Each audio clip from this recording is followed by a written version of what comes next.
Então, uma boa tarde para todo mundo. Essa é a nossa disciplina de seminários do PPGFA 2025/1. Hoje a gente conta com a presença do professor Alan Custódio. Ele vai dar um seminário para a gente sobre DFT, o mundo quântico dos materiais, dos fundamentos da DFT às fronteiras de pesquisa. O Alan é professor visitante lá no Instituto Federal de Minas Gerais, no campus Sabará, e ele foi orientado por um grande amigo meu, Matheus, professor lá da UFOP. Então, Alan, fica à vontade. Você tem o tempo que você achar necessário. Geralmente o pessoal apresenta em torno de 1 hora, mas se você quiser estender um pouquinho, fica à vontade, sem problema nenhum, tá? As perguntas geralmente a gente deixa para o final, mas se aparecer alguma pergunta mais, vamos falar assim, que precisa de uma resposta mais urgente, aí eu te chamo no chat ou ligo o microfone aqui, beleza? Por favor. Acho que você puder no microfone, porque o chat eu não estou vendo. Então, você me dá um toquezinho, né? E pode me interromper sem problema nenhum, tranquilo. Beleza. Então, fica à vontade e obrigado pela sua disponibilidade aí de apresentar o seminário para a gente. Não, beleza, gente. Eu que agradeço muito o convite e a oportunidade. Então, pessoal, é meu prazer, meu nome é Alan, eu sou professor visitante aqui, eu fazia pós-doc na UFMG, aí agora eu estou dando aula no IFMG aqui de Sabará. Como o Emilson falou, eu vou falar um pouquinho para vocês de DFT, e como ele me disse mais ou menos qual que era o público-alvo, eu tentei dividir e separar essa palestra, esse seminário, de uma forma que eu consiga introduzir um pouco mais da parte fundamental e ser um pouco mais rigoroso nas bases do DFT, para a gente entender, de fato, como que a gente usa, quais são as limitações, qual é o poder preditivo do DFT, como você pode usar o DFT como base para outras teorias mais, vamos dizer assim, sofisticadas do ponto de vista de materiais. Eu vou falar sobre alguns casos, algumas situações que estão na fronteira ali do conhecimento do DFT, de aplicação do DFT. Alguns deles eu não trabalho especificamente, então pode ser que eu vou passar um pouco mais superficial nisso e eu não possa responder algumas perguntas sobre isso, mas eu também vou falar sobre coisas que eu trabalho especificamente, que estão ali orbitando essas áreas, mas de qualquer forma a gente pode conversar e, como o Emilson falou, vocês podem me interromper, me mandar no chat aí e ele vai transmitir para mim. Então, eu vou dividir o seminário, vou dar uma rápida motivação histórica e do porquê que essa abordagem de DFT, né, teoria do funcional da densidade, de onde que surgiu, por que é interessante, conectado a esse problema de muitos corpos e os fundamentos do DFT, como é que ele resolve esse problema, entre aspas, né, porque assim, não resolve, mas acha um caminho para a gente poder utilizar a técnica. Algumas aplicações práticas onde o DFT é bem sucedido e talvez não tão bem sucedido, mas que existem alternativas para a gente atacar esses problemas não tão bem sucedidos, e um pouco do que eu faço no meu pós-doc, um pouco do que eu fiz, e um pouco dos meus interesses de pesquisa, e me coloco à disposição aí para qualquer dúvida, esclarecimento, por e-mail, colaborações. Então, como eu estou começando, é sempre muito bom ter contato com outros pesquisadores de outras áreas, então eu fico muito feliz de estar podendo conversar com vocês aqui e ter essa discussão hoje. Então, a primeira pergunta, o primeiro ponto que eu quero começar a tentar estabelecer aqui é em como que era o mundo quântico dos materiais, né, antes do DFT, ou como que era a abordagem que a gente poderia usar para tentar descrever os materiais, ou algo do tipo que remetesse a materiais. Eu vou até 1926, mais ou menos ali, quando foi a publicação, né, do Schrödinger sobre a equação de Schrödinger, que depois ficou conhecida como a equação de Schrödinger. Aqui eu coloquei ela independente do tempo, é uma equação que a gente costuma ver muito no curso de graduação, em que basicamente a gente está querendo calcular, né, descrever um sistema quântico e querer calcular os níveis de energia dele. Então eu tenho o H ali que representa o hamiltoniano do meu sistema, ou seja, quais são...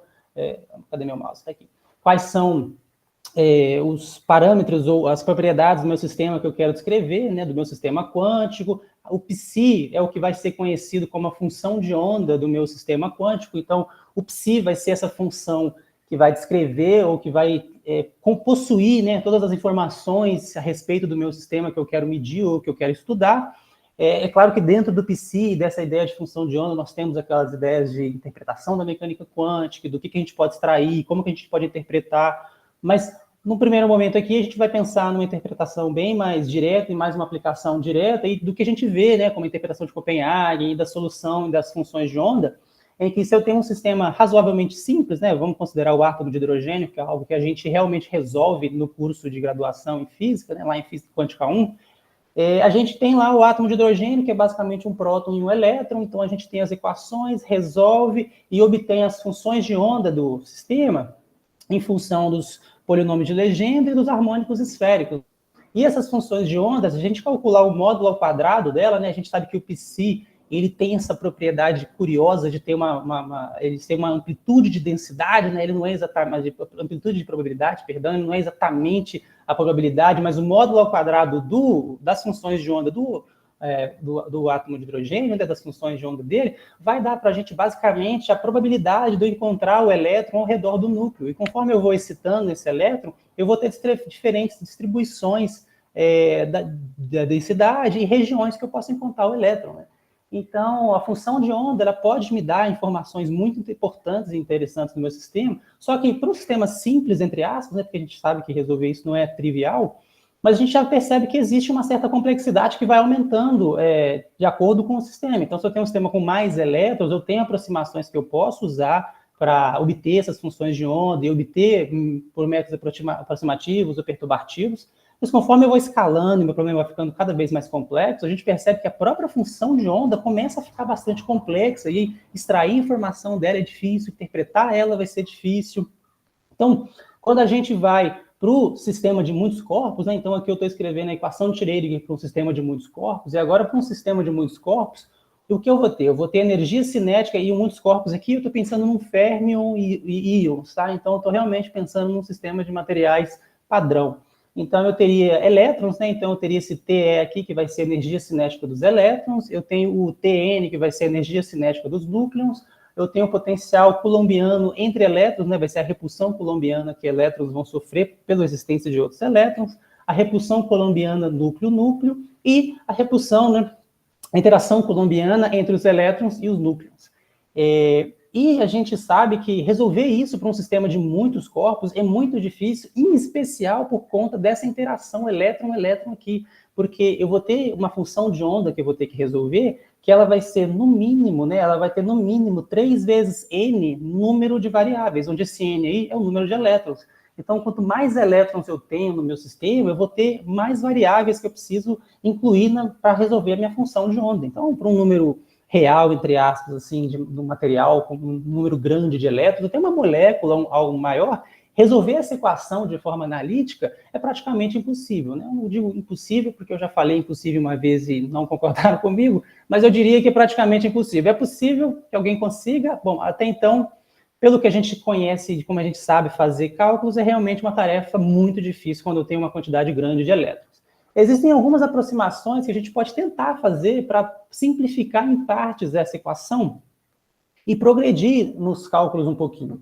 Uma desse tipo de aproximação é o que a gente chama de aproximação Bohr-Oppenheimer, e ele é muito comum no DFT, né? Por isso que eu resolvi trazer ela aqui, porque essa aproximação Bohr-Oppenheimer, ela é calcada no fato de que a massa dos prótons, né, dos íons, ela é muito maior do que a massa dos elétrons, cerca de 1.800 vezes maior, né? Um íon, um núcleo, ele é mais ou menos 1.800 vezes mais pesado que um elétron. Então, dentro dessa aproximação, a gente pode considerar que, como os elétrons são muito mais leves, eles vão se ajustar quase que instantaneamente às mudanças de posições dos íons, né? A gente sabe que os íons se movem, eles têm uma dinâmica, mas dentro dessa perspectiva, dessa aproximação, a gente vai considerar, então, que os íons estão fixos, certo? Porque, para o ponto de vista do elétron, vai ser isso que ele vai enxergar, toda vez que o íon se move, o elétron já se ajustou automaticamente, instantaneamente, à posição do íon. Então, uma aproximação é fixar o movimento dos íons, então essa energia cinética que nós tínhamos aqui para os íons vai ficar como sendo zero, e esse potencial coulombiano entre os íons, né, NN aqui, vira uma constante aditiva, certo? Então, com isso, eu posso separar o meu problema, que antes eu tinha um problema de elétrons e íons, agora eu tenho uma separação do problema eletrônico. Eu tenho eu tenho 3 termos aqui relacionados aos elétrons, energia cinética dos elétrons, potencial coulombiano entre elétrons e potencial entre elétron e núcleos, e esse potencial núcleo-núcleo que vai ser uma constante aditiva ao meu hamiltoniano, sempre que eu definir qual que é o meu sistema. Então, dado que eu defino o meu sistema, eu defino qual que vai ser a minha rede cristalina, eu vou ter esse potencial de background aqui, adicionando ao meu hamiltoniano eletrônico. Eu posso resolver o hamiltoniano eletrônico, inverter e depois resolver o hamiltoniano dos núcleos, né? Para você voltar essa aproximação. Entretanto, mesmo com essa aproximação inicial, o problema ainda é bastante complicado, né? A função de onda, ela tem que obedecer critérios extremamente específicos, né? Que ela tem que obedecer a distribuição de Fermi-Dirac, que por se tratar de uma função de onda de elétrons, né, de férmions, e ela tem que ser antissimétrica sob troca de coordenadas. Quando a gente começa a pensar nessas necessidades, começa a pensar em como resolver um problema de muitos elétrons interagentes ou um problema de muitos corpos, uma primeira aproximação que vocês podem imaginar, ou que podem pensar, é a aproximação de Hartree-Fock. Na aproximação de Hartree-Fock, a gente tenta mudar um pouquinho o problema. Então, ao invés de eu tentar calcular essa função de onda de N elétrons interagentes, eu vou calcular N funções de onda para um elétron não interagente. Então, ao invés de eu ter uma função de onda extremamente complexa, com todos os elétrons interagindo, eu vou ter agora uma combinação linear de funções de onda para um elétron. E essa combinação linear de funções de onda de um elétron é o que a gente chama de determinante de Slater dos estados de um elétron. Essa função de onda de Slater, né, esse determinante de Slater, ele é uma aproximação, uma primeira aproximação razoável para quando você tem um sistema com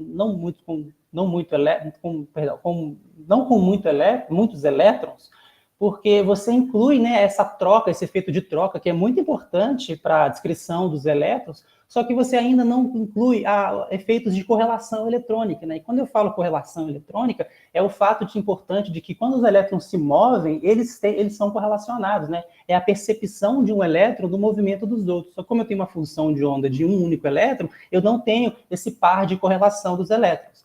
Então, um ponto muito importante quando a gente começa a tratar, né, começa a estudar a Hartree-Fock é a falta dessa correlação eletrônica. Existem metodologias para você começar a colocar a correlação eletrônica no método de Hartree-Fock, que é considerado, que é chamado configuração de interação, só que essas metodologias começam a ficar extremamente computacionalmente inviáveis, porque você tem que incluir estados orbitais vazios em que o custo computacional desses determinantes desses estados erros começa a ficar extremamente proibitivo para moléculas maiores ou para materiais 2D. Então, métodos de Hartree-Fock geralmente são específicos de problemas bastante específicos e limitados quando comparado às próximas técnicas que a gente vai falar, que é o do DFT, que eu consigo praticamente estudar qualquer tipo de sistema periódico, ou moléculas, ou superfícies, etc. Beleza? Então, do ponto de vista de aproximações de função de onda, a gente viu que eu posso tentar encontrar a função de onda, que é algo extremamente difícil, eu posso tentar, ao invés de uma função de onda de muitos corpos, várias funções de onda de um corpo só, mas também é um problema muito difícil.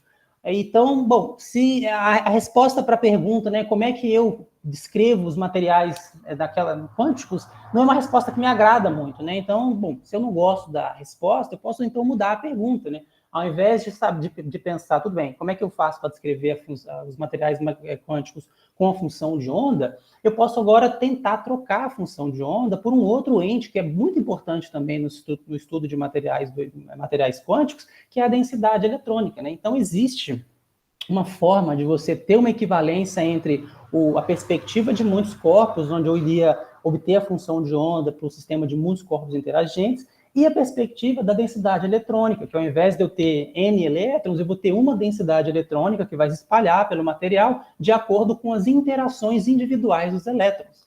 E a grande vantagem, a grande sacada dessa mudança de perspectiva é que agora a densidade eletrônica é uma função extremamente simples, né? Uma função de x, y, z, e, bom, spin, se eu tiver no caso com spin, eu posso começar a análise sem spin para fazer as análises e depois duplicar, mas comparado ao caso de muitos corpos, onde eu poderia ter uma quantidade gigantesca de variáveis, já é uma simplificação enorme, né? Um ponto importante da densidade é que é algo muito mais intuitivamente interpretável, né? A densidade eletrônica é algo que é mais intuitivo da gente interpretar e pensar quando a gente está pensando num sistema 2D. A gente consegue, inclusive, observar a densidade local em alguns casos, que eu vou mostrar aqui também.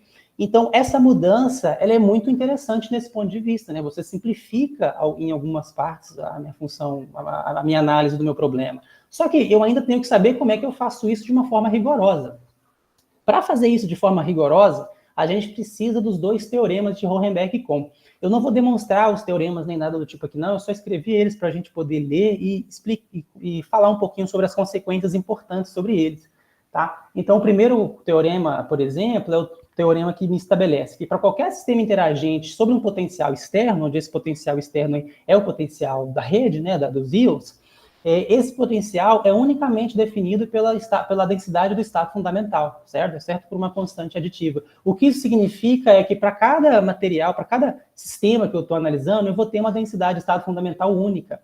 Esse teorema, ele me estabelece uma relação unívoca entre a densidade do estado fundamental, o potencial externo efetivo e a função de onda, em última instância, né? Porque a função de onda, ela vai ser obtida para aquele sistema, e o que define qual que é aquele sistema, na minha visão inicial, é o potencial externo. Então, se eu tenho uma relação única entre a densidade do estado fundamental e o potencial externo, eu também tenho uma relação única entre a densidade do estado fundamental e a função de onda, certo? E o segundo teorema é que é possível definir um funcional de energia, e aí quando eu falo um funcional de energia, é que eu estou falando de uma dependência funcional.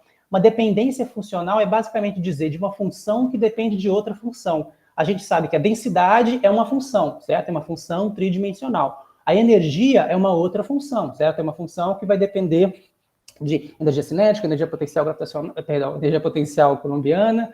Então, a energia ser um funcional da densidade significa que a energia depende da função densidade, certo? Tem uma dependência funcional entre elas, é que é uma função que depende de outra função.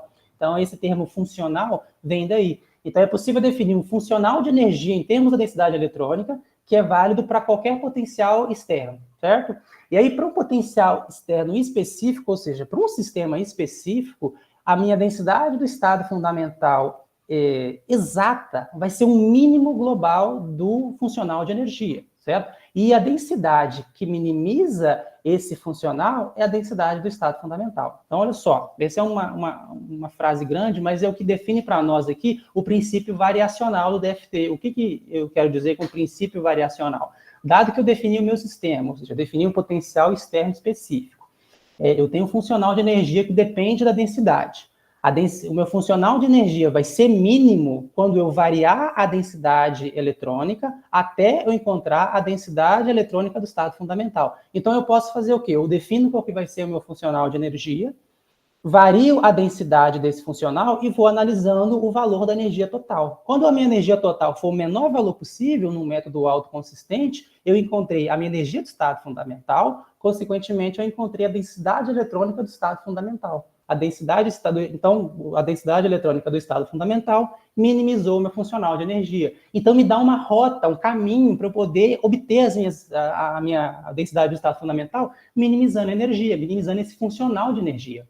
Só que perceba que eu estou falando que tem esse funcional, mas eu não disse quem é ou qual é a cara desse funcional.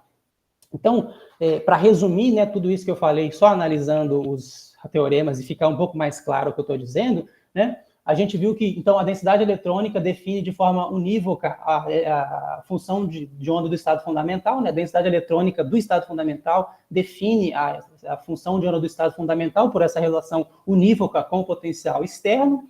Eu posso definir um princípio variacional para a energia, onde eu posso variar a densidade eletrônica para obter a densidade eletrônica do estado fundamental e, consequentemente, a energia do estado fundamental.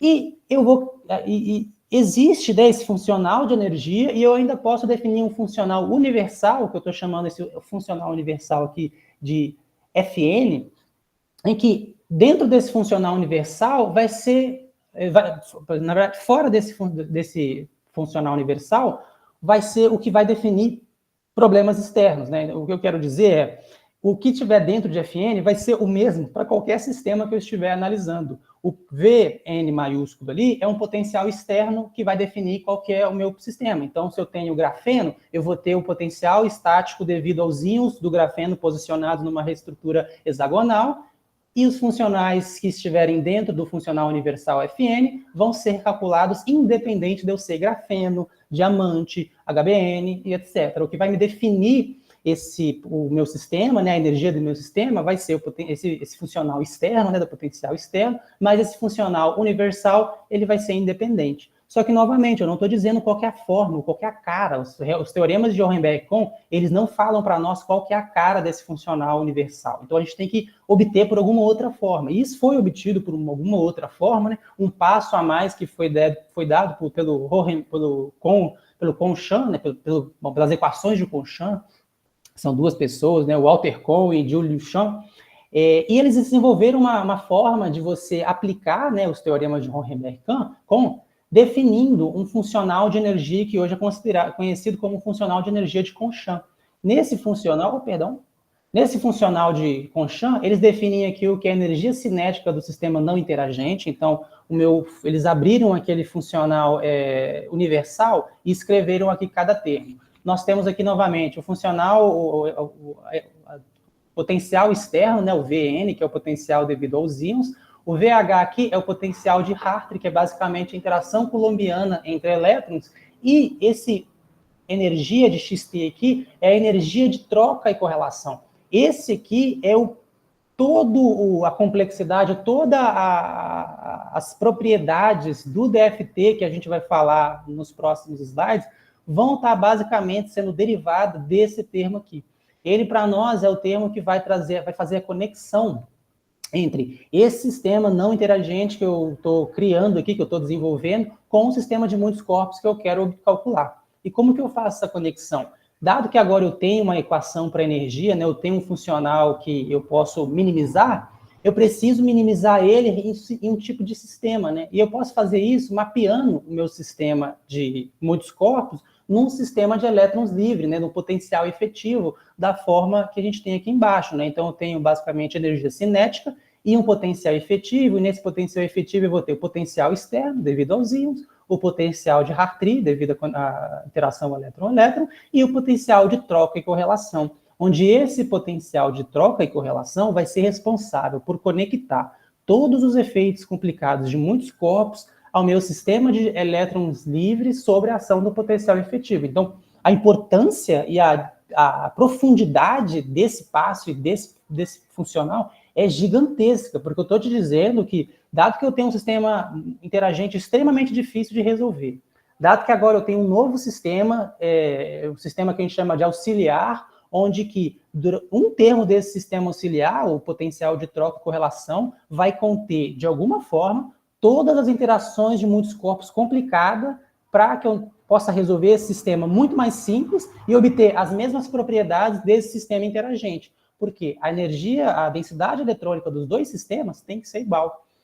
Se a densidade eletrônica e a função de onda são univocamente relacionadas, se eu obtenho a densidade eletrônica do sistema não interagente usando todas as interações complicadas do sistema interagente, eu consigo conectar os dois e calcular todas as propriedades de interesse de um sistema ou de outro, certo? Essa é a conexão do DFT nesse sistema auxiliar simples com o sistema interagente extremamente complicado.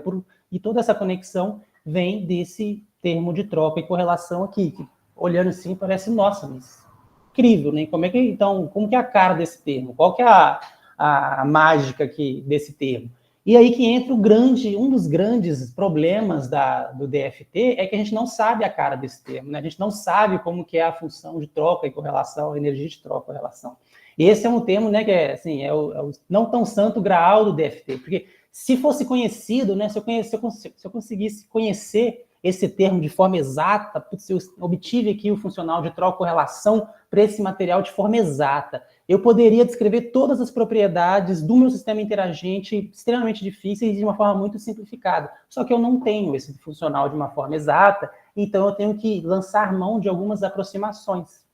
Então, a primeira grande aproximação que é feita no DFT é a aproximação do funcional de troca e correlação. E dentro dele existem várias. E aqui é onde você começa a se aprofundar num tipo de aproximação dentro do DFT. Como a gente vai ver nos próximos slides, existem várias alternativas, caso você não queira ir nessa direção. Caso você não queira subir o que a gente chama de escada de Jacó, né, que é a escada do céu ao inferno, do inferno ao céu, né, que eu partindo das teorias sem troca e correlação, sem nenhum tipo de correlação, aí eu vou para a teoria de Hartree-Fock, aí eu dou um passo, eu subo um degrau da minha escada de Jacó e chego na aproximação LDA do DFT. O que é a aproximação LDA do DFT? Bom, dado que eu não sei a forma da função de troca e correlação, eu vou supor, né, que a minha densidade de energia de troca e correlação, que é esse epsilon minúsculo aqui, ele é tal qual um gás de elétrons homogêneo, certo? Então, eu tenho um gás de elétrons distribuído de forma homogênea, e esse gás de elétrons, então, essa densidade aqui vai depender, né, apenas do N, da densidade eletrônica, e eu consigo calcular, né, essa densidade eletrônica esse epsilon homogêneo aqui, de troca e correlação, por métodos numéricos, né? Então, eu posso usar vários métodos numéricos para obter essa densidade de troca e correlação para um gás de elétrons homogêneo. É possível de ser feito. Com isso, eu consigo, então, resolver essa equação, né? Consigo resolver essa integral aqui que depende da densidade de troca e correlação para um gás homogêneo e da densidade. Aí eu obtenho, então, qual que é o valor da energia de troca e correlação na aproximação LDA, coloco ela na minha equação para o potencial efetivo, né, aqui, e obtenho as energias, todas as propriedades que eu posso obter pelo DFT, que a gente vai ver, certo? E isso é uma primeira aproximação. Então, o ponto de partida inicial dentro do DFT é essa aproximação local da densidade, certo? É supor que você tem um sistema de elétrons homogêneo e eu consigo resolver isso numericamente sem muitos problemas. Alguns problemas surgem quando a minha densidade do sistema que eu quero descrever não variam tão suavemente, né? Se é uma densidade local, ela tem que ser homogênea, então ela tem que ter uma distribuição suave. Mesmo quando a densidade varia ao longo do material, ela tem que variar de uma forma suave. Quando isso não acontece, por exemplo, quando eu tenho um defeito, quando eu tenho um estado de superfície, quando eu tenho um tipo de material específico em que eu tenho, por algum motivo, algum acúmulo de densidade numa região, a aproximação do LDA começa a falhar. E ela vai falhar gerando ligações covalentes mais fortes do que deveria. Ela vai gerar energia de ligações mais fortes do que deveria, porque ela não está contabilizando essas mudanças bruscas da densidade. Para incluir essas aproximações mais bruscas, a gente vai para uma segunda aproximação, que é a aproximação do gradiente generalizado, que agora, essa densidade de troca e correlação eletrônica do sistema homogêneo depende tanto da densidade quanto da derivada, né, do gradiente da densidade. Agora, como eu incluí o gradiente da densidade, eu consigo escrever sistemas em que a densidade varie de forma mais abrupta, mais brusca, certo? Então, quando eu começo no DFT e eu quero fazer cálculos de forma geral, geralmente eu parto desses dois pontos de vista, né, ou de uma aproximação LDA ou GGA, e o custo computacional entre eles é muito parecido e é um custo razoavelmente baixo. Então, são dois bons pontos de partida e vão ter hoje em dia, há particularidades muito específicas em que uma ou outra não consiga descrever. Mas eu posso continuar subindo nessa escada de Jacó e tentando melhorar apenas o funcional de troca e correlação, e aí eu vou tendo outros tipos de funcional, né, de troca e correlação. Por exemplo, no MetaGGA, além da dependência da energia do gradiente, eu posso incluir também um Laplaciano da densidade. Então, eu posso incluir a dependência da energia cinética da densidade junto com a densidade e a derivada da densidade. Só que todas essas aproximações são aproximações locais, certo? São aproximações locais baseadas numa distribuição de elétron homogênea.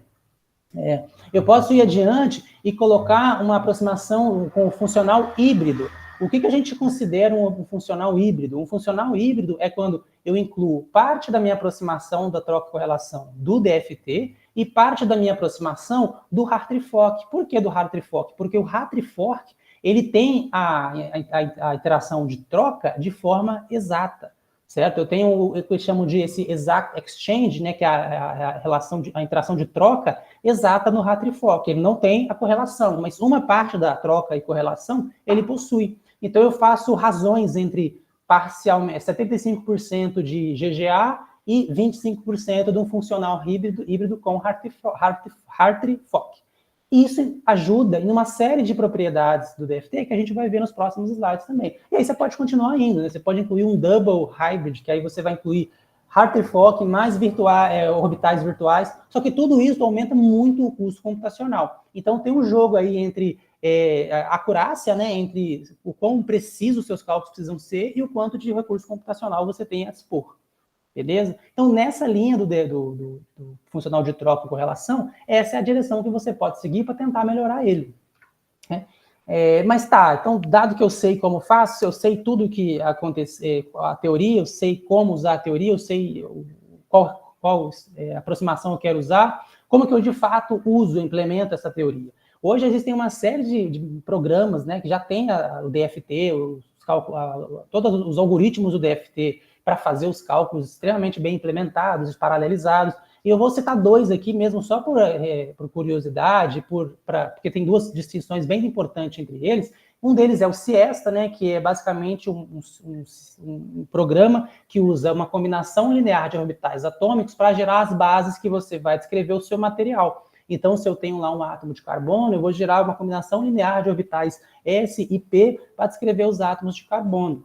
A vantagem desse tipo de abordagem, por exemplo, com relação a ondas planas, que é o caso do quanto expresso, é que é muito mais rápido de você fazer os cálculos, o custo computacional é muito mais baixo, o custo de memória RAM e memória do computador é muito menor. Então, isso me permite fazer cálculos gigantescos, né? Cálculos com 300, 400 átomos na célula unitária, cálculos de superfície, cálculos de mecânica, dinâmica molecular. Em compensação, a convergência é mais complicada em cálculos de combinação linear de orbitais atômicos, porque depende muito de como você define a sua base, quantas bases numéricas você coloca, quantos orbitais de harmônicos esféricos você introduz. Então, tudo isso depende. Se você coloca a polarização, você tem que incluir alguns critérios que muito manualmente, a convergência é muito manual, é muito individual de cada sistema. Já quando você tem um sistema que é baseado em ondas planas, quanto expresso, a convergência é muito mais direta, porque você simplesmente aumenta o número de ondas planas.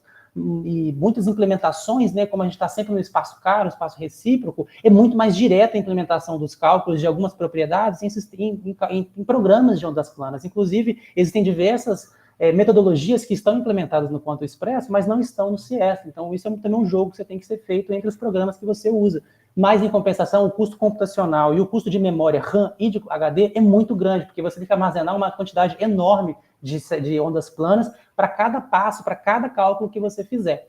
Então, tem esses jogos, tem esse tipo de análise que tem que ser feito dependendo do que você tem. Mas caso você tenha recurso computacional à vontade, saiba o que você tem que fazer, você pode usar qualquer uma dessas ferramentas. Certo? Então, para a gente migrar agora dessa parte fundamental e tentar entrar um pouco mais realmente aplicações do DFT e alguns dos problemas do DFT, a primeira coisa que alguém vai falar para você sobre problemas ou cálculos do DFT é que o gap vai estar errado, né? Existe um problema do gap do DFT e que vai estar sempre subestimado com relação ao valor experimental. E é verdade, né? De fato, eu tenho aqui um gráfico, né, que mostra o gap de energia, né? O gap de energia é basicamente a energia de ionização, né, de excitação do elétron da banda de valência para a banda de condução, né? Aquela energia. Então, você pode calcular aquilo, mas você pode medir aquilo também. E aí, quando a gente faz um gráfico para semicondutores, né, do valor da banda de energia, os valores calculados e os experimentalmente obtidos, a gente pode ver que os do DFT estão sempre abaixo do que deveriam, né? Então, o DFT vai prever um gap, algumas ordens de grandeza até menores do que deveria ser, né? O grafeno, por exemplo, o diamante, o gap de energia é de 5,5 eletronvolts e o DFT gera 2,8, 3 eletronvolts. Então, é uma diferença muito considerável. E existem alguns motivos para essa dificuldade, né, do DFT de obter os gaps de energia corrigidos.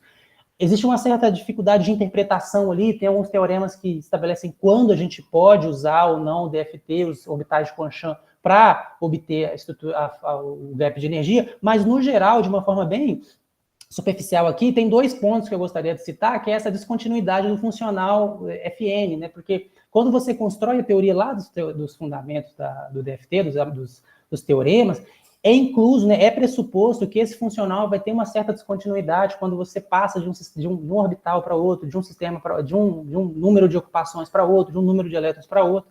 E essas descontinuidades acabam que não são transmitidas para o funcional de troca-correlação aproximado, né? Você acaba que você tem uma ocupação não fixa dos elétrons do sistema e acaba que você não inclui essa mesma descontinuidade. Uma forma de você recuperar isso é através de funcionais híbridos que incluem parte da correlação, incluem parte da descontinuidade, da correlação não, né, da troca no funcional de troca-correlação.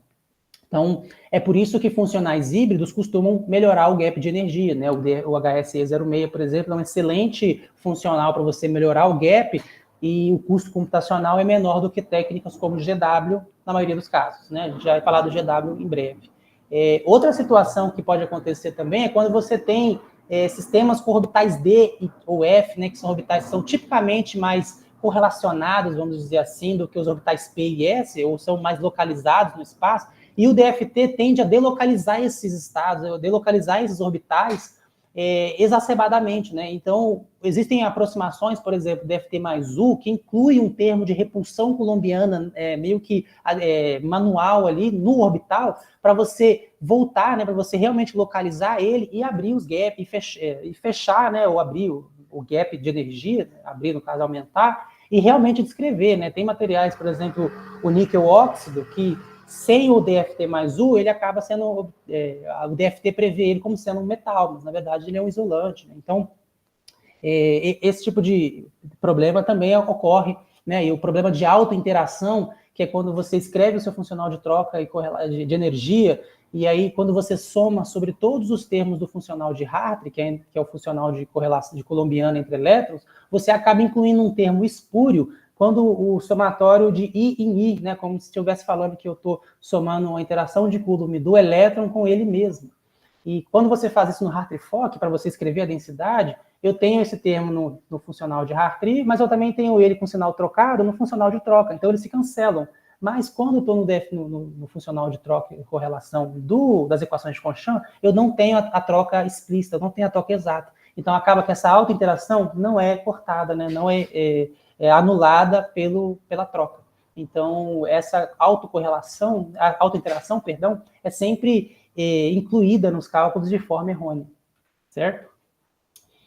Bom, além desse tipo de metodologia que ainda está dentro do DFT para poder corrigir o gap, para poder melhorar os cálculos, existem outras metodologias que vão além ou que usam o DFT como base, como, por exemplo, é o GW. Né? O GW ele é um método perturbativo, onde você vai calcular as energias de quase-partícula por meio do que a gente chama de autoenergia. Né? E essa autoenergia é calculada pela função de Green. Né? A função de Green, basicamente, vão ser funções que você vai calcular para o elétron, que vai me dar as transições eletrônicas ali entre níveis, a forma bem, assim, grosseira de dizer o que é a função de Green, mas só porque é um pouco mais complexo do que isso, e o W, que é a interação de Coulomb blindada pelo meio, né? Então, o que significa essa interação de Coulomb? Né? Esse autoenergia, esse termo de autoenergia, ele vai incluir nos cálculos de GW correlações dinâmicas que não são incluídas no DFT, né? Lá a gente sabe que as correlações de troca, energia de troca correlação é local e é estática. No GW, no termo de autoenergia, eu vou incluir essas correlações dinâmicas, porque ela depende da energia e depende do momento linear também, né? A função de Green e a blindagem e a interação coulombiana blindada. Isso faz com que eu consiga corrigir muitos dos problemas do DFT por conta dessa interação dinâmica da autoenergia. O problema do GW é que ele, computacionalmente, ele é muito custoso, muito mais custoso do que qualquer outro método que a gente já falou até aqui.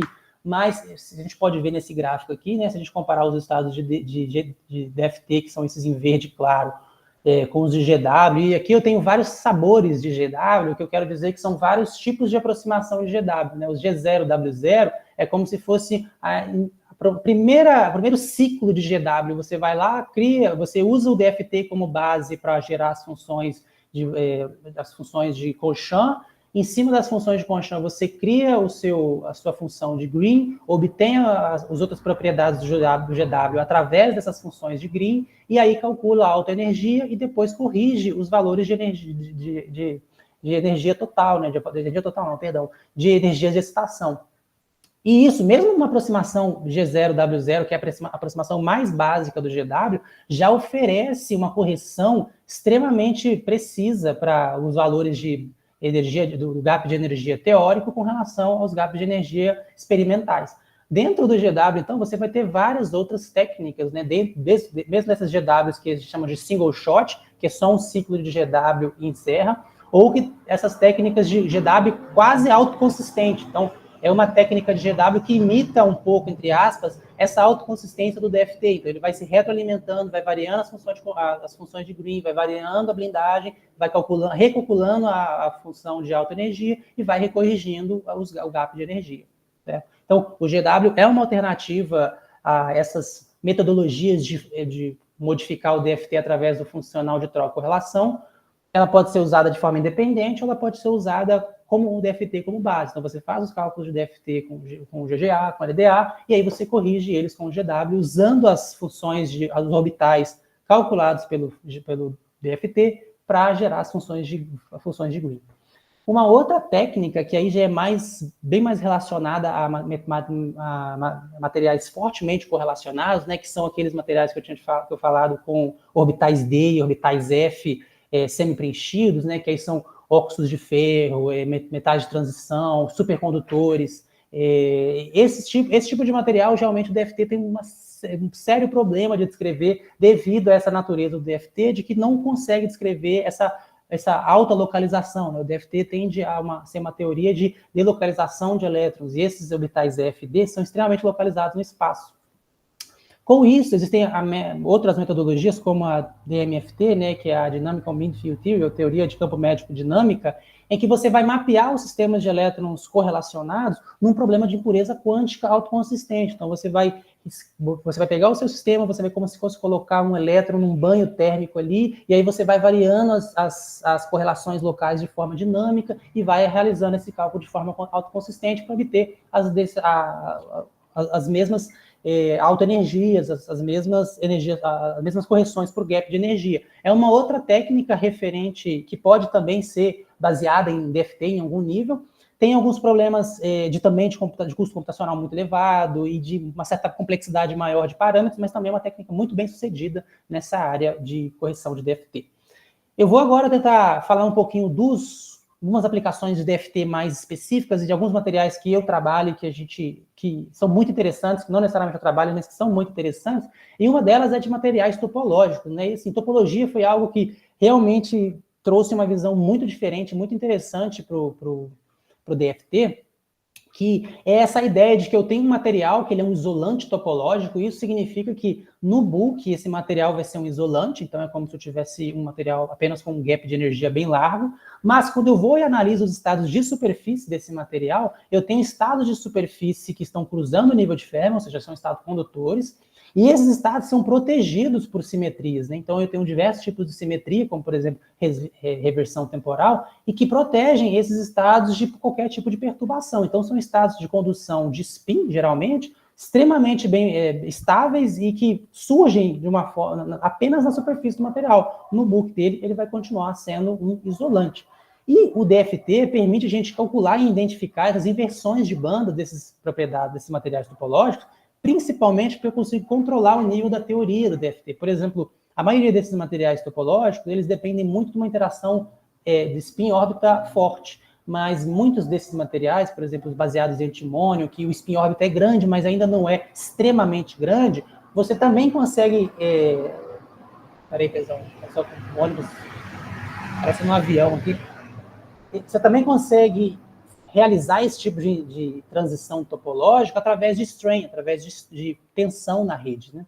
Então, existem diversas metodologias dentro do DFT que você pode usar para obter e para estudar esses materiais topológicos. E um caso, e com o DFT, né, antes de eu pular para um caso, eu vou ter, então, uma representação, né, o DFT me permite calcular as estruturas de banda do material, então, se eu faço um cálculo para esse material, eu teria uma banda de condução aqui vermelha, eu teria a banda de valência embaixo, e eu teria estados, né, esses estados que estão cruzando o nível de Fermi está aqui, esses são os estados de superfície que vocês podem ver que são representados aqui componentes diferentes de spin, então eu tenho canais de spin percorrendo a superfície desse material em direções diferentes, então eu tenho diferentes canais de transmissão do spin, de condução do spin, e, um desses materiais que é um caso de estudo, assim, né, que foi um dos mais, assim, que você consegue ver isso com muita clareza, é o BI2SE3, né, que ele é um isolante topológico 3D, e aí o que você faz para estudar esse material? Você tem lá a célula unitária dele, que é essa daqui, você descreve a estrutura de bandas do bulk com o DFT normal e você não vai ver nada cruzando o nível de Fermi, né? Você vai ter só uma estrutura de bandas de um isolante. Só que quando você faz um processo chamado processo de vanierização, que é você calcular, obter funções de Vanier maximamente localizadas, baseadas nas funções do DFT, nos orbitais do DFT, você pode calcular os estados de superfície do bulk E quando você calcula esses estados de superfície do bulk, você pode fazer isso para vários tamanhos de superfície. Então, eu posso partir, por exemplo, de uma monocamada, e aumentando o número de camadas, e ver como os estados de superfície surgem.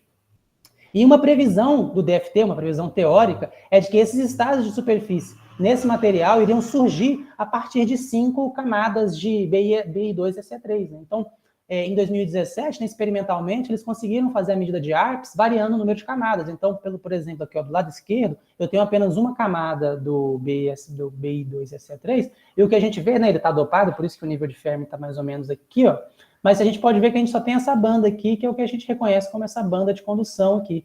Mas conforme eu vou aumentando o número de camadas, é claro que não é a mesma estrutura de bandas, mas as bandas elas vão surgindo, né? Mas conforme eu vou aumentando o número de camadas, olha só, a partir do ponto que eu tenho 5 camadas, os estados de superfície que a gente vê no cálculo do DFT, eles começam a surgir aqui, ó, os 2 canais de spin, eles estão conectando as bandas de valência, as bandas de condução, com as bandas de valência, e elas cruzam aqui um pouquinho abaixo do nível de Fermi, certo? Então, essa foi uma previsão do DFT muito bacana, porque é realmente algo que pode ser calculado e observado de forma muito específica, muito bonita. Assim. Então, os estudos desses materiais topológicos abriu uma gama gigantesca de tipos diferentes de materiais topológicos, supercondutores topológicos. Existe uma série enorme de materiais, assim, em que essas propriedades são muito importantes, e esses são só os 3D, tem as classes 2D, tem muito tipo de material topológico em que o DFT é uma ferramenta muito poderosa para prever e para estudar essas propriedades. Uma outra abordagem para o DFT, né, o que é chamado de High Throughput DFT, que é você automatizar a busca por materiais. Né? Tem tido um boom enorme de técnicas de machine learning, informática de materiais e métodos de workflow, basicamente, para você automatizar a busca de um material específico. Né? Isso é muito comum em estudo de perovskitas. Né? Você quer uma perovskita que possa ter um gap de energia específico para poder aumentar a eficiência de células voltaicas, por exemplo. Aí você vai ter que ir lá, você pode testar um monte de perovskita diferente manualmente, você tem que gerar o cálculo, fazer a estrutura, relaxar, calcular a estrutura de bandas, calcular a dispersão de fônons para ver se é estável, e aí fazer os cálculos para ver se realmente é efetivamente viável para você usar como material de células solares.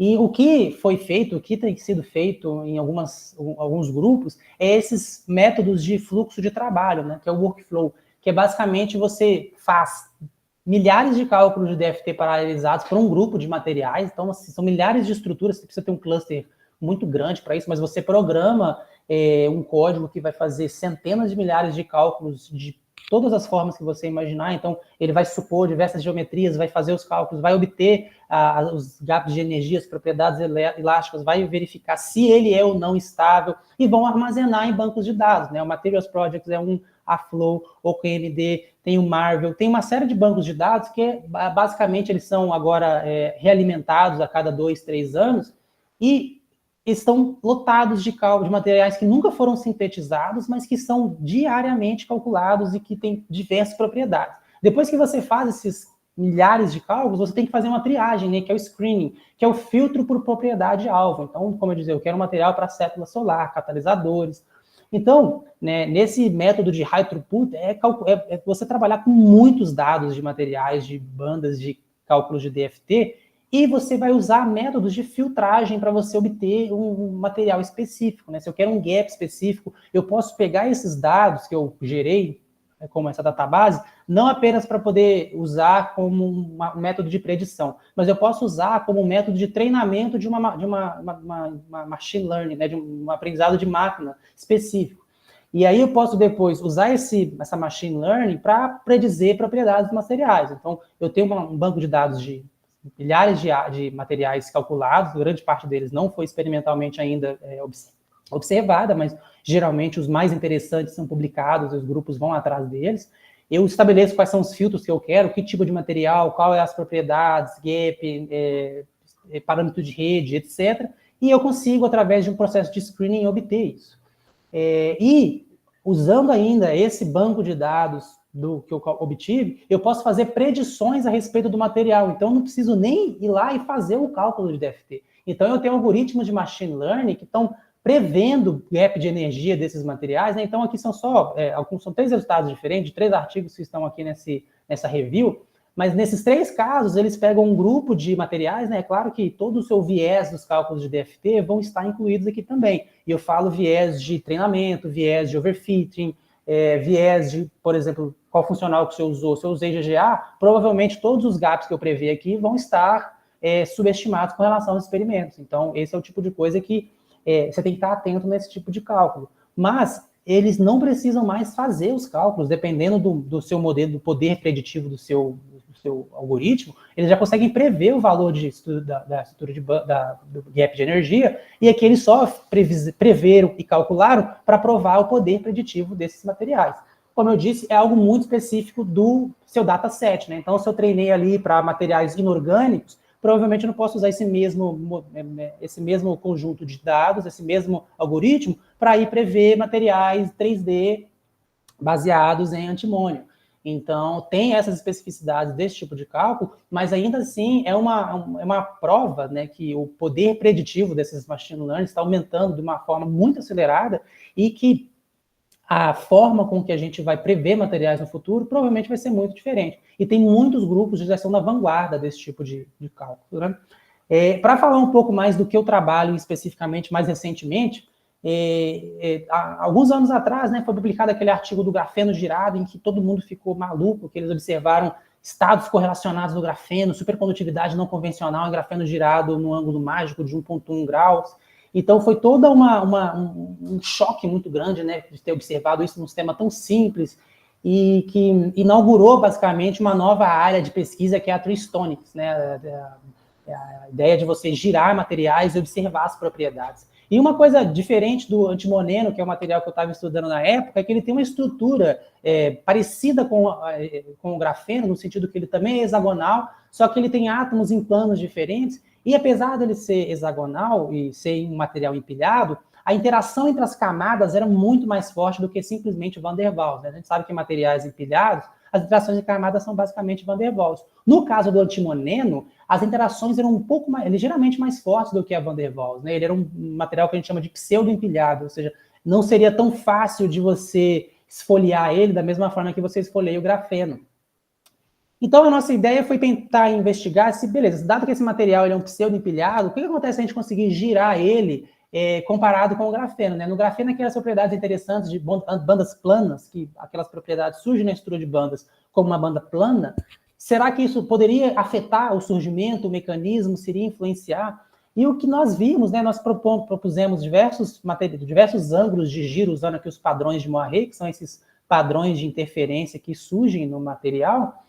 E quando a gente começou a analisar as estruturas de bandas, né, partindo de 21,7 graus da bicamada até o ângulo de 6,01, a gente vê uma modulação muito grande das bandas do antimoneno, em especial essa banda um pouco mais afastada aqui, ó, que está em azul. E a gente consegue observar que essa banda começa a ficar mais flat, né, a perder essa dispersão, né? E, como eu havia mencionado, o surgimento de bandas flat é o que gera essas propriedades exóticas que são observadas no grafeno. Claro que tem outras questões também, mas evidências de bandas flat geralmente são uma direção muito positiva à existência de estados correlacionados, ou de localização eletrônica, ou de propriedades exóticas, né? E uma coisa interessante que eu falei no DFT é que a gente consegue fazer uma plotagem da densidade local com relação a essa banda aqui. Então, a gente consegue ter uma ideia superficial aqui de como que seria a localização espacial das energias associadas a essa banda, né? Qual que seria a densidade local no espaço real da banda flat. E isso é uma coisa interessante, né? Porque a gente fez, então, por exemplo, aqui eu tenho uma bicamada do antimoneno, né? Essas esferas azuis são os átomos de antimoneno, e em amarelo eu tenho essas isosuperfícies que a gente chama, que é a densidade local projetada daquela banda. E o que a gente observou que quando a gente tem uma banda flat na estrutura de bandas, a gente geralmente imagina que essa banda está localizada no espaço, né? A dispersão da banda na estrutura de bandas me dá o quão dispersa no espaço, entre aspas, o elétron que percorreria aquela banda com aquela energia é. Claro que isso é uma forma bem assim, dobrada do termo, mas basicamente, quanto maior a dispersão, mais delocalizado estaria o elétron, né? Assim, se eu puder usar esse exagero aqui. E quando eu tenho uma banda flat, significa que esse elétron provavelmente vai estar muito localizado no espaço real. E o que a gente viu, né, para o ângulo de 9,43 para essa banda aqui, é que, de fato, quando a gente projeta, né, a gente plota a densidade de estados local, existe uma região no espaço, tanto entre as camadas quanto vendo superficialmente, em que essa densidade associada a essa banda flat está localizada no espaço, né? Isso é um fator muito importante para a localização e para propriedades eletrônicas desse tipo de material girado. Então a gente foi além, calculou como modular essa banda, qual que colocar moléculas que doam ou removem elétrons para ver a dopagem. Então, isso tudo é uma coisa que a gente consegue fazer no DFT de uma forma muito tranquila, né? Bem direta e com aplicações bem interessantes na época que a gente fez. Um outro tipo de trabalho que a gente fez, né, para estudar materiais 2D sob pressão. A gente fez vários trabalhos de tentar aplicar pressão em materiais 2D e parece meio uma noção meio estranha, né? Porque a gente pensa em pressão é uma coisa que você meio que pensa em algo tridimensional, e aí eu estou pensando em pressão no material 2D. Mas é basicamente, né, um experimento de microscopia de força atômica, que foi feito em colaboração com grupos da UFMG e da UFOP, em que eles tinham ali poucas camadas, 1, 2 e 3 camadas de grafeno sobre o nitreto de boro. No experimento de AFM, eles apertaram essas camadas de 1, 2 e 3 de grafeno sobre o nitreto de boro, e eles mediram a eficiência de injeção de carga relativa, né? O que é a eficiência de injeção de carga? Está me dizendo aqui o quão eficiente é ou não para eu injetar carga. Então, é uma forma de eu tentar ter uma noção se o material está num estado condutor ou num estado mais isolante, né? E, bom, partindo do estado em que eu tinha só grafeno e começo a apertar, eu vejo que eu estava no estado em que eu tinha uma eficiência alta de injeção de carga. Eu estou falando exatamente aqui agora da monocamada, esses quadrados vermelhos, e conforme eu aumento a força da ponta em cima da monocamada, a eficiência de injeção de carga começa a diminuir até um ponto que ela satura, num valor muito baixo. Então, quando a gente viu isso, a gente teve uma impressão de que poderia estar acontecendo alguma transição estrutural e eletrônica aqui, em que as camadas de grafeno e de HBN estavam interagindo a ponto de mudar, porque quando a gente tirava a ponta e media novamente, a gente observava o mesmo resultado, né? Tipo, se eu tirasse a ponta nesse ponto aqui e voltasse a medir, eu ainda tinha um caráter semicondutor, mais semicondutor do que eu tinha antes da minha amostra. Quando eu fui para bicamada e tricamada, a gente vê um comportamento ainda mais rico, né? Que primeiro tem uma queda da eficiência de injeção de carga e depois ela volta a subir, o que podia estar indicando não uma, mas várias transições estruturais. Então, a nossa ideia foi tentar elaborar um modelo teórico para descrever, né, esse processo de apertar poucas camadas de grafeno e de grafeno sobre HBN, e aí a gente desenvolveu um protocolo de aplicação de pressão que é basicamente fixar a posição dos átomos na direção Z, ou seja, os átomos eles podem ir um para dentro do outro aqui, só que eles não podem ir para fora, né? Os átomos da base aqui, por exemplo, esses de azuis e verdes são os do HBN, eles podem ir na direção Z positivo, mas não podem ir na direção Z negativo. E a gente fixou, impôs mesmo tipo de restrição nos átomos do topo do grafeno, né? Então os átomos cinza aqui, eles podem ir na direção Z negativo, mas não na direção Z positivo. E a gente colocou aqui essas esferas vermelhas e azuis, são grupos de oxigênio e hidrogênio, que era o ambiente químico que no experimento de AFM, que os átomos estavam submetidos, né? Embaixo a gente tinha um substrato, então a gente supôs que não tinha água ou qualquer tipo de hidróxido que poderia entrar ali, mas acima do grafeno provavelmente tinham as hidroxilas. E isso foi um resultado importante do nosso trabalho, porque a gente calculou e observou que sem os grupos químicos e das hidroxilas, a pressão necessária para a formação era muito mais alta.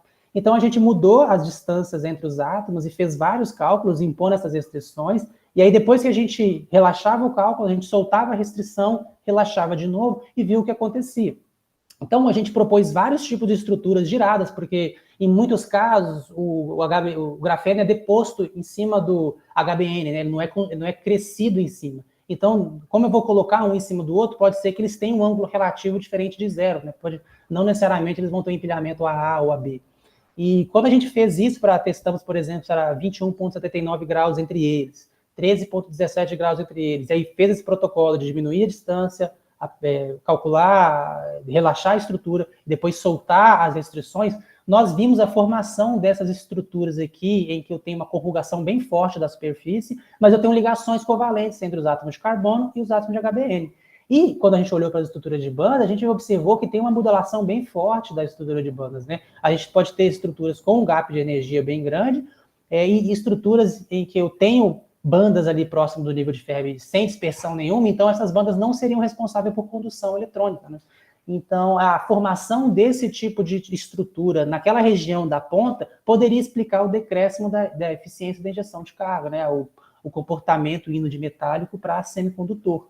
Quando nós fomos para 2 e 3 camadas de grafeno, o que a gente observou foi, de fato, a formação de várias estruturas intermediárias, né? Então, primeiro, aqui no caso de 3 camadas, as 3 camadas de grafeno se ligam, depois ligam ao HBN, depois essa camada de HBN se liga a uma camada de baixo de HBN. E enquanto esse processo acontece, ela primeiro abre uma estrutura com gap de energia, esse gap aumenta ainda um pouco, e depois passa para uma estrutura em que eu tenho bandas cruzando ali um nível de Fermi, que poderia explicar o retorno do nível do comportamento condutivo, né? Porque conforme a pressão vai aumentando, essas bandas esses átomos de HBN vão continuar ligando uns aos outros, o que vai aumentar a condução eletrônica ali.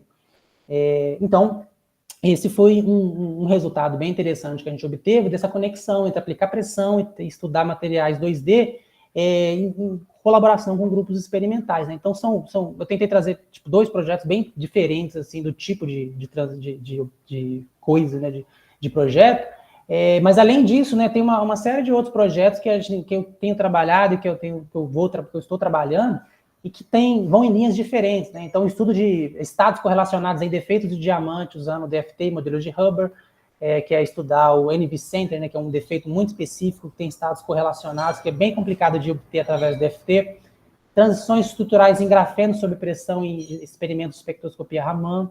Transições estruturais em eletrônica, não através de pressão, mas através de funcionalização química. A gente observou esse efeito que eu chamo de tesoura química no antimoneno, quando ele é funcionalizado com OH. Efeito de Moiré, né, efeito de materiais girar materiais magnéticos e observar magnetização líquida nesses materiais. O cálculo de superfícies e heteroestruturas em minerais estratégicos é um projeto que a gente tem para agregação de valor para minerais estratégicos, e também estamos desenvolvendo modelos de memristores, que é basicamente um resistor com uma memória da corrente que passou nele, mesmo se ele estiver desligado, e usando a família do XPS3, né, que fica o NIPS, o cromo, a manganês e todos esses materiais. Mas, bom, pessoal, eu vou encerrar por aqui. Eu queria agradecer mais uma vez o convite do Emilson, a todos que estiveram me ouvindo por essa 1 hora, e assim, qualquer pergunta ou questionamento e observação que vocês tiverem, eu vou ficar muito feliz de receber e ouvir agora. Bom, obrigado, Alan. Foi bem legal. DFT é um tema bem, vamos falar assim, pesado matematicamente, né, mas que traz muitos resultados, que eu acho isso muito interessante. Eu sempre brinco que não dá para você ter um trabalho de boa qualidade se você não tiver um teórico no meio, né? E a gente tem a tendência de medir as coisas e às vezes não ir mais no fundamento sobre aquilo. Então, sempre bom ter um teórico para o trabalho ficar num nível superior, né? E, ao mesmo tempo, você fazendo DFT, você precisa sempre corroborar com alguma medida experimental, né? Para dar para falar assim, o que eu estou fazendo está indo no caminho certo. Se você fizesse ali um cálculo do gap e desse um negócio muito fora do experimental, você ia se questionar um pouco. Não, já era. Você pode jogar seu cálculo fora, provavelmente.